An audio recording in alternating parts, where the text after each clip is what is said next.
What's up? Single dad life. Here I am. JoJo went to school, rode the bus, and here I am. I'm on my way to wash Raven because my car was looking lime green this morning. So I'm gonna go ahead and wash this car real quick. Gotta definitely use Cash App in this piece.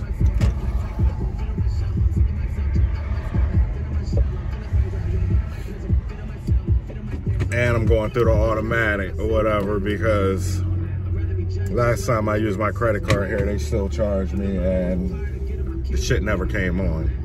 Come on, man. But yeah, welcome to single dad life. You know what I mean? This is who I am. This is what I do. Get them on site. Welcome to Anderson Ultra Express Car Wash. Now offering memberships. Please make a selection and enter a method of payment.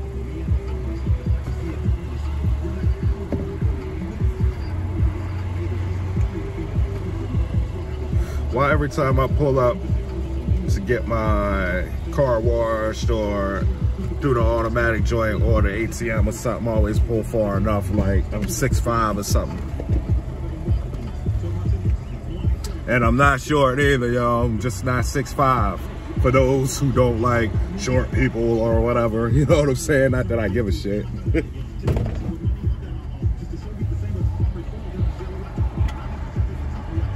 Your credit card information has been received. Please make a selection. Please wait while your transaction is processed. If you would like a receipt, press refund now.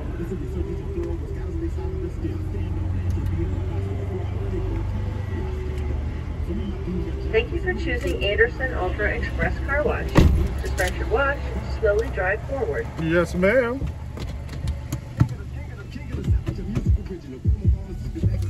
And I definitely grabbed my receipt because I write it off because I use the car for business. And that's what I'm gonna do.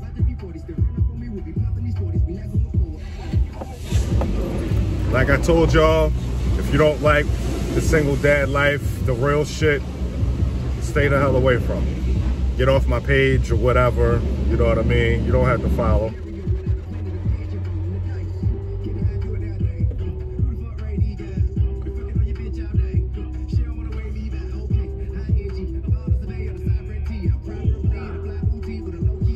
Okay, so as they wash my car, wash Raven,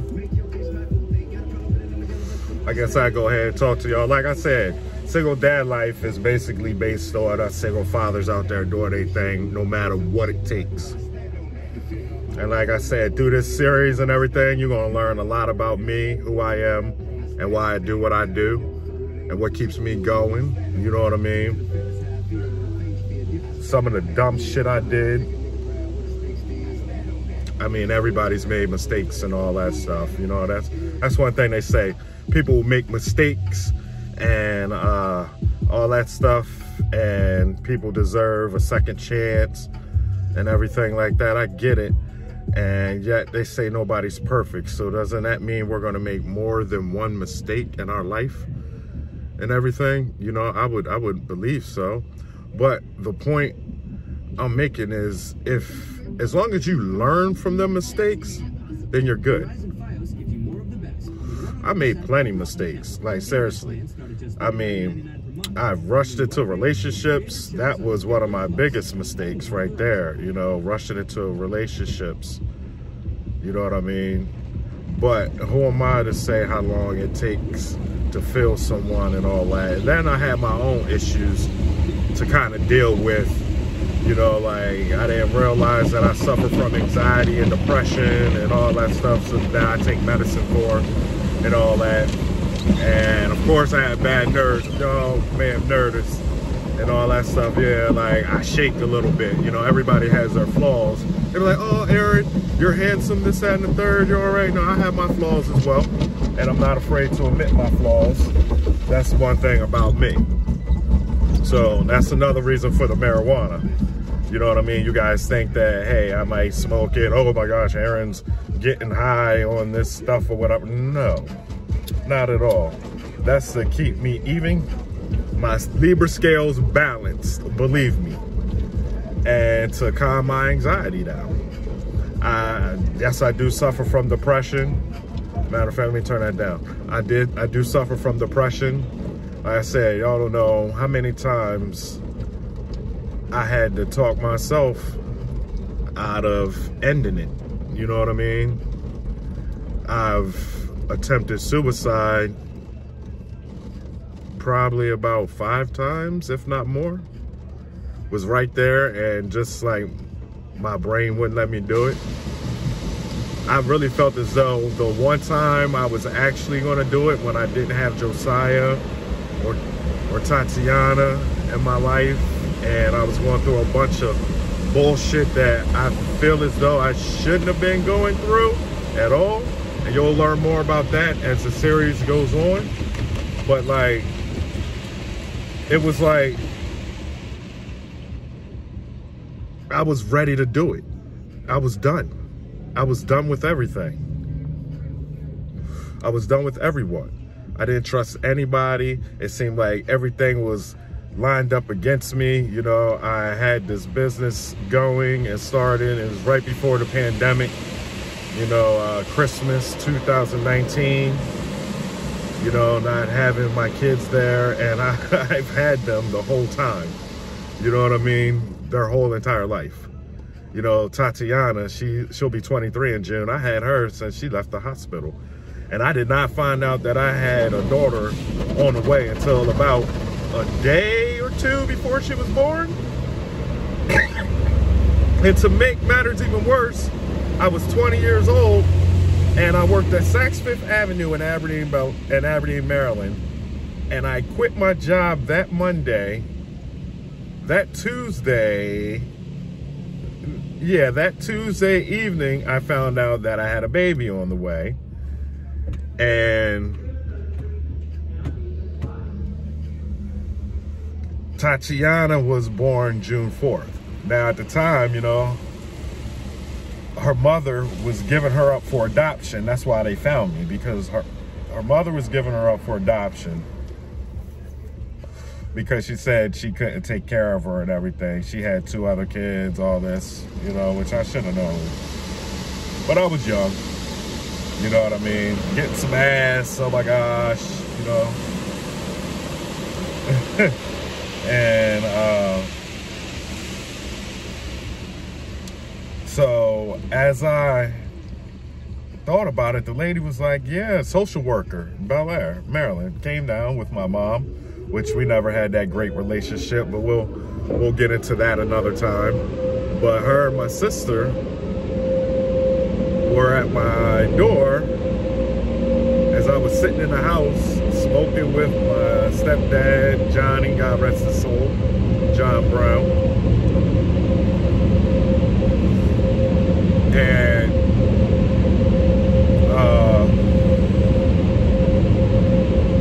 we were sitting there, and the lady, I looked out the door, that lady looked official. And I see my mom and sister, and I was thinking, what the fuck did I do now? You know what I mean? And she was like, well, you have a baby on the way, and she's due any time. Mom can't take care of her, so she's giving her up for adoption. And we need your signature as well. I'm like, damn, I'm 20 years old. Just quit a job. And about to get evicted from my very first apartment that I had on my own. Wow. You know? Wow. So, you know, it really was a no-brainer. I mean, I wasn't gonna be that man right now, sitting here talking and having this series and everything, this show, saying, yes, I have a daughter out there and I don't know what she looks like, what her name is. You know, me and Tatiana have had our problems and everything. Yeah, I just name dropped on her. But we've had our problems and everything like that, and I'm so mad I forgot my shades. But we've had our problems and all that stuff, but, you know, I love that little girl unconditionally. She'll always be my little Barbie princess. You know what I mean? And so, like, they expected me to go to the hospital that day and sign over my parental rights and everything like that. Couldn't do it. Wouldn't do it. And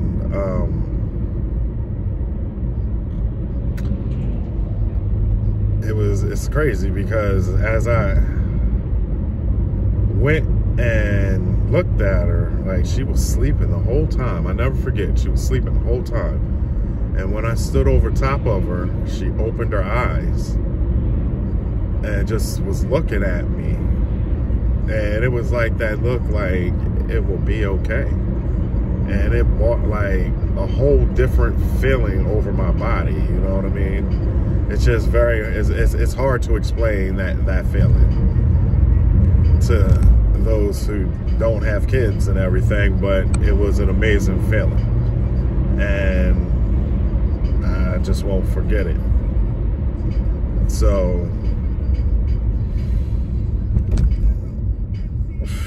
wow. But anyway, I took my daughter from the hospital and everything like that, and just changed my whole life, really, somewhat. You know, I just figured out, you know, I had to keep this little girl fed, taken care of, just getting kicked out. And that's the first time that my mom crossed me as an adult, because she was looking for a check. So she really tried to help me out at first and then take custody of Tatiana so she could get a check for her from the state, and then put me in a situation. So that, from that moment on, when my daughter was born, is when me and my mother's relationship took a turn for the worse, because she was upset that I would never let her get over on me, like, or never make it look like I was that son where she had to take care of my child, and and my daughter was raised by her grandmother. No, come on. She wanted to be, my mom is that diva type, for real. I love her to death, but she is a diva, you know? Well, she wants to be a diva, but it is what it is. I guess you'll either meet her somewhat if I allow them to be in this series, for real, or you'll hear more about her, because I guess, you know, I was told I'm a man with mom issues. I guess so, you know, like I was telling you in a pilot, you know, how, you know, I guess I am a man with mother issues, damaged luggage, whatever, you know what I mean? But I know my worth. And now that I can identify the problem and all that, it's moving on from it and being a better parent, a better role model, and to keep it pushing. Because I know that, like, even like family functions and all that shit, you know what I mean? Like, look at me, I'm the owner of Bulldog Sportswear and Apparel. I'm always doing something. I was always doing something, and this business now seems to be sticking and working. It's a blessing. Thank you, God, you know, and I don't get the emails for family functions or anything like that. They send out emails. It's cool, though. Haven't gotten them for years. You know, that's something that always played in the back of my mind, too. So I've always felt like the black sheep or alone and all that. And then to suffer from anxiety and depression, and then to feel alone and all that stuff. So what really keeps me going is Josiah, boss baby, I call him, because he's going to run this. empire that I'm building for him. And I will not stop until it happens. I don't give a fuck if it kills me. Because he's not going to live that life that I lived. And I'm not saying it was super horrible and all that, but it wasn't the best, you know, being abused and all that shit. Yeah, and I went without, and, you know, and it is what it is. My mom thinks that, you know, I don't remember when, you know, our lights were cut out. We didn't have food. We didn't have Christmas. We didn't have none of that shit. You know, she doesn't remember when she used to have parties and all that shit, and one of her friends fucking molested me or whatever. One of her female friends, by the way. Let's get that situated. I was never molested by a man, but I'll go into that real quick.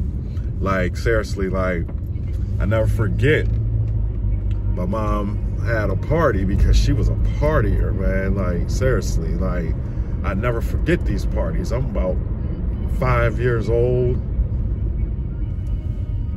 Yeah, definitely 5 years old. I was in kindergarten and all that stuff. And I remember having a party. And, you know, I mean, it had to be packed. And this was back in the 80s, you know what I mean? So, you know, it was coke, weed, all that shit there. She had me taking drinks to people, all that shit, you know what I mean? And I remember she let me sleep in her room. And as I was up there and all that, I remember this lady coming into the room. And to this day, like, you know, like, well, I don't think about it. Well, I guess I do think about it, you know what I mean? But, like, to this day, I still think, like, that shit was nasty, you know what I mean? I'm, like, 5 years old, and I remember the details and all that shit, but I don't remember her face. And it's funny because as I got older, I realized what happened. You know what I mean? This woman, it came up into my mom's room, jumped up on a bed, jumped on top of me, grinded. This woman squirted on me. Because as I was a child, I was wondering, like, why is it so wet? Why did she pee on me? And as I got older, you know, every now and again, it would jump into my brain and all that, you know, and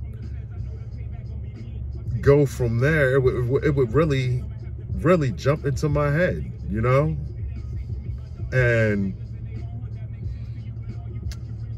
it's fucked up, but it is what it is. And you look at that, so me being molested by a woman, like, I've never told my mom that story or whatever for some reason. I never told, well, no, I told 2 people that story. And those were 2 people that I thought I could trust or whatever. And one of them was recent, and we'll get into that. But I never told her. And as I think about that happening and the way my mom has treated me, the no love from that, no love.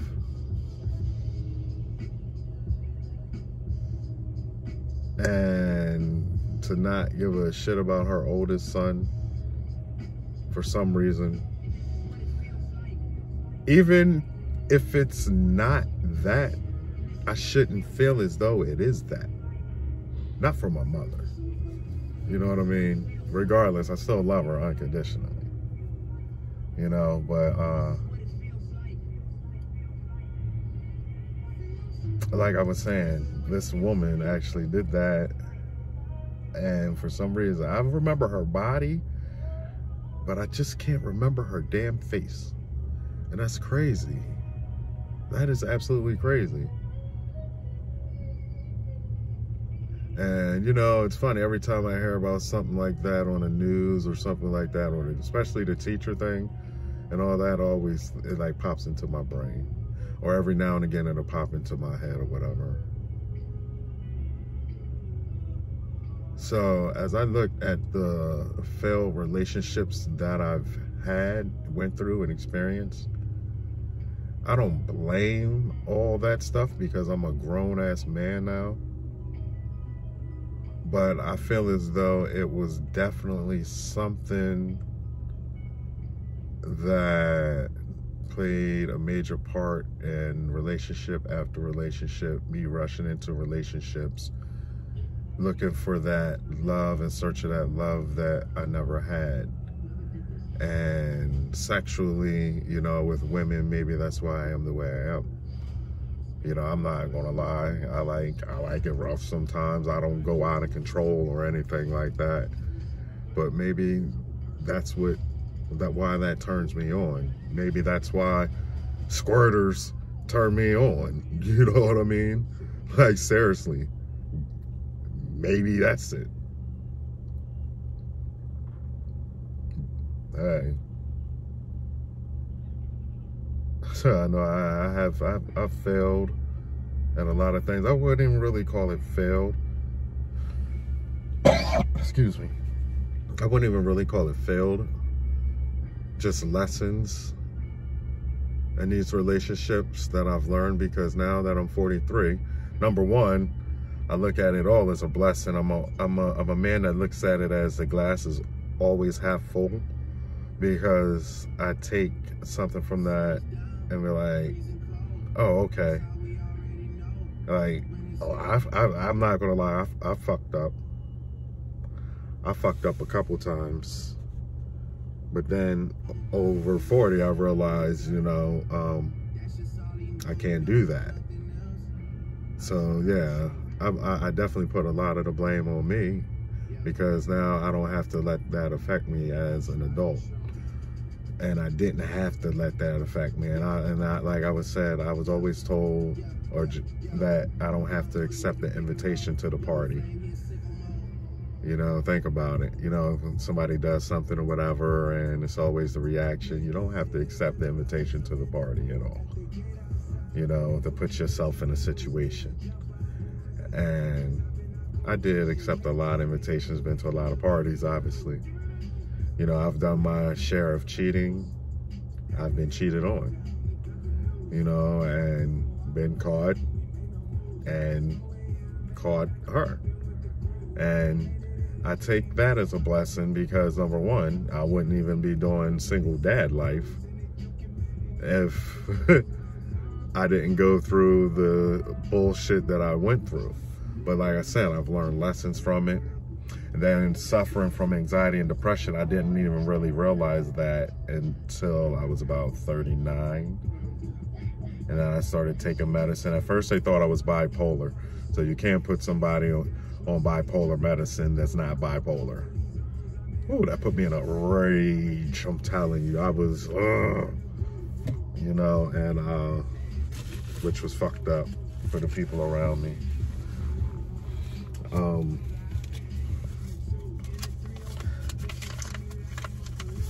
Yeah, I know what I just dropped was a bitch. And don't sit there with your mouth open and everything like that, you know, because I mean, at the end of the day, like I sit here and I realize that everything that I'm going through, like I was chosen because I know that God doesn't or would not give me anything that I couldn't handle. And with everything I have going on, I felt like I was chosen to break chains, break a cycle of what was going on in my family. That's why I'm considered a black sheep, when I honestly feel like I haven't really done anything. You know, yeah, my uncle used to push cocaine for me when I was younger and all that stuff. So I've always been an entrepreneur, ran it like a business, everything like that. And I mean, I gave him a job. I didn't touch it or whatever, but I guess when he got busted, whatever, they felt as though it was my fault. Even though that took care of everything he did. And this man honestly sold drugs since I was about 8 years old from my grandmother's basement. You know what I mean? And they put that on me. That's the only thing that I could really think of, honestly. You know, and I mean, they even see me doing my Bulldog sportswear and apparel and everything, and I get no support from them, anything, you know, but I'm not mad about that, you know, unless they would need something. Definitely my sister, she needs something, yeah, she'll get friendly and all that stuff. And then we'll get irate and pissed off about the smallest thing and cut you off, block you, do everything. And my daughter picked up that trait also. But give me a little bit, really. Hold up where I'm at, because that's just the story right there. For real, basically going into the single dad lifestyle and the series and all that, you know, like I'm heading into Walmart now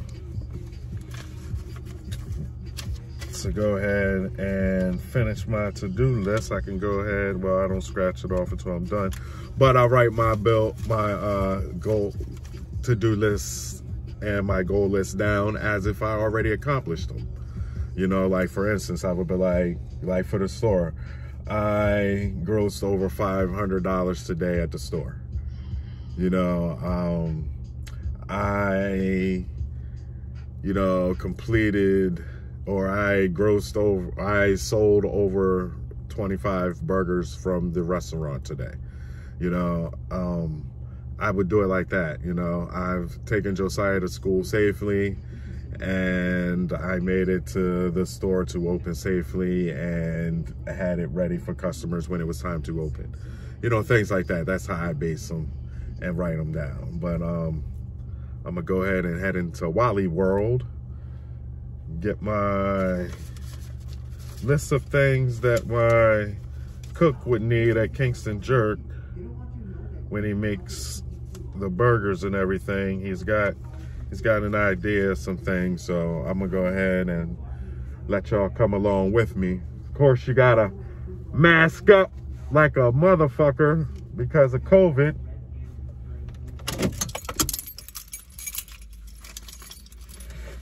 And when I'm done with this, I could go ahead and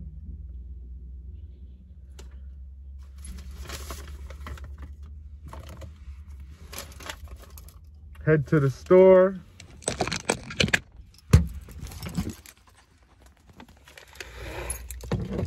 I can head to the store and get that broken down, wait for my employee to come in, and go from there. So like I said, a light day for the boss. Definitely.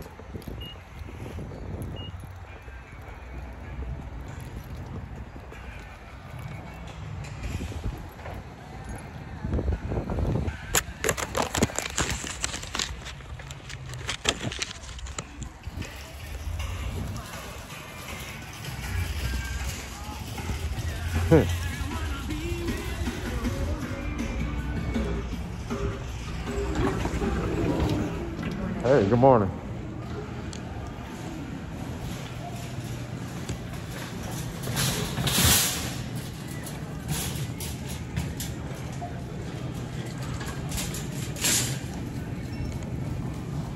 I'm gonna keep it real simple. Basically get the shit I need out of the food section. Because when I come into Walmart, I always seem to get more than I need. So, let's see where this list started at.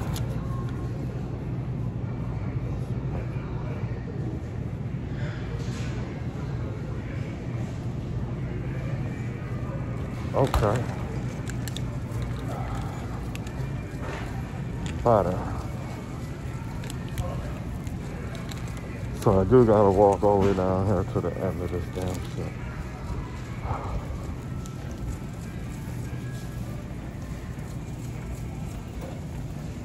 But there's always some thick ones in Wally World. I don't know if you guys can hear me through the mask or not.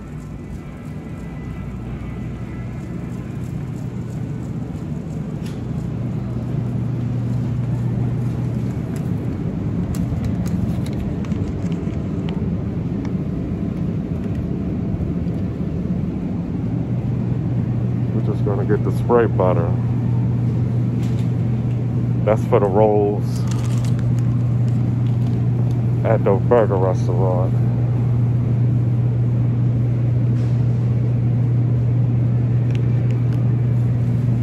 Okay, this trip might be easier than I thought.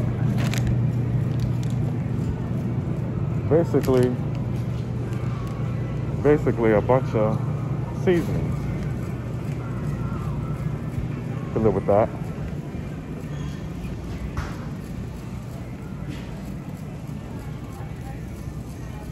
Definitely have to come to Wally World early in the morning. I can't do that anytime after 10 a.m. I'll wait till the next morning, for real.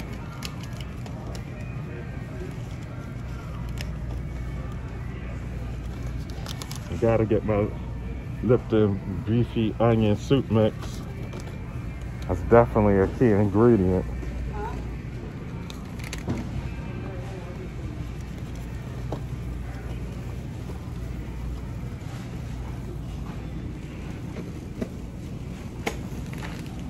Let's see here.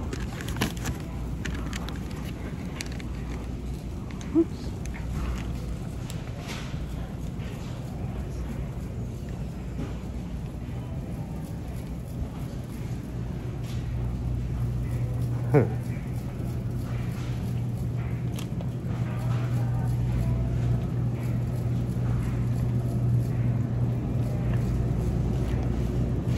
All right. Let's see here. Lemon pepper, paprika,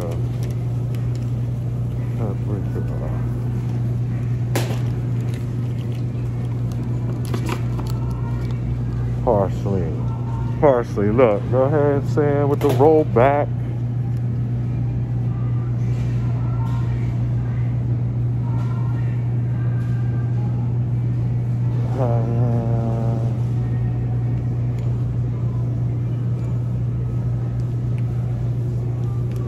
Thought I had it all right there.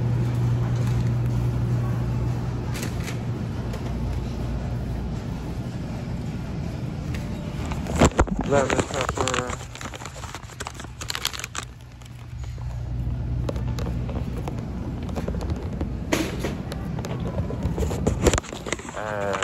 Let's see here.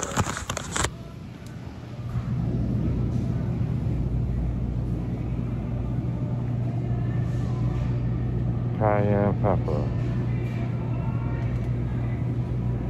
pepper. Don't feel like looking for it at all.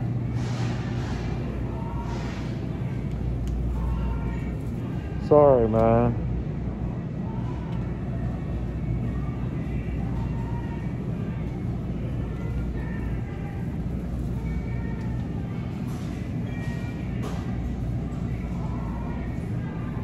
At least I know I ain't gotta look at everything. At least I know the color of it.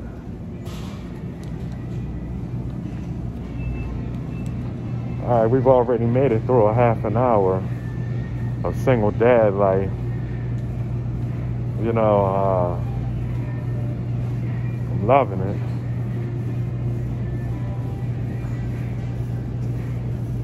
You know, like I said, thank you for tuning in. It's life. You short on the cayenne pepper, homie. Brown sugar.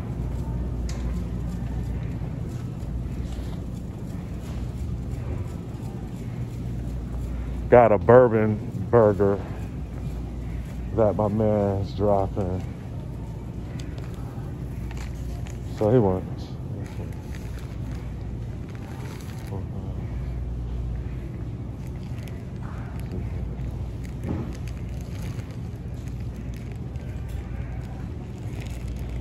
Alright. Done. Grab some crab meat. but not from Walmart. So let's go ahead and do this. Get my self-checkout on.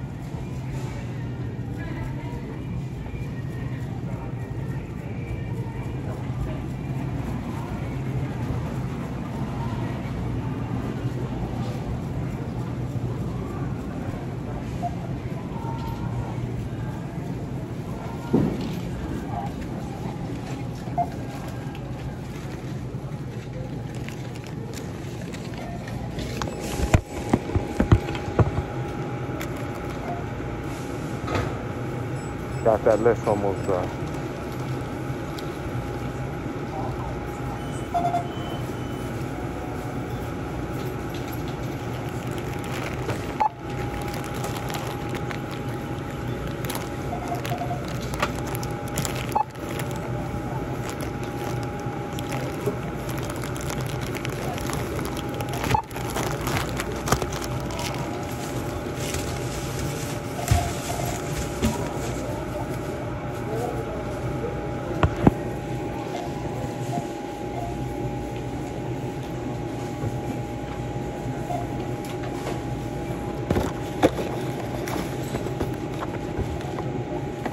Keep the onion, like I said. Key in the item's code or look up item.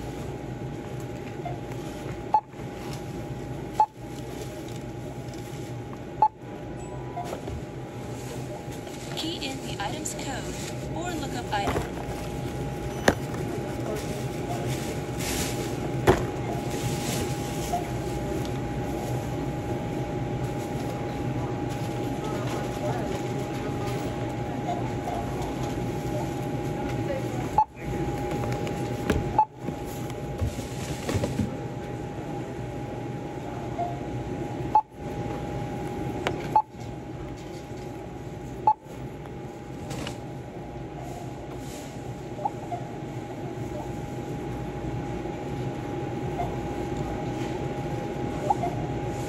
Insert cash or select payment type.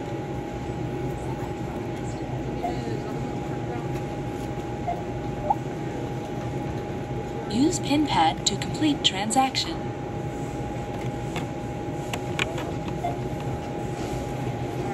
You're getting this done today, seriously. I got it.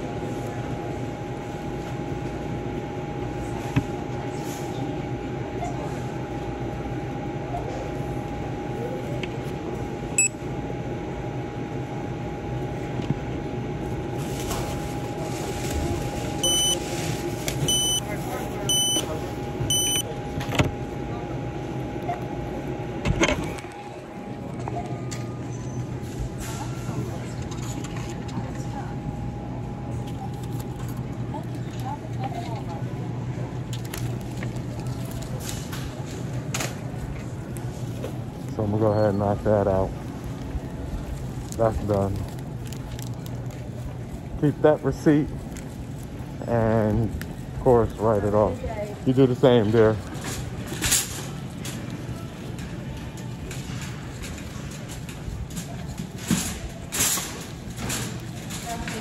You do the same.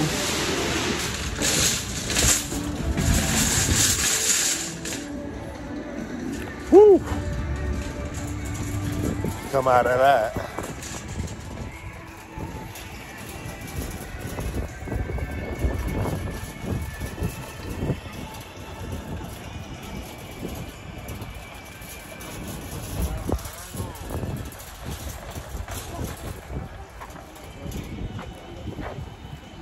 Come on.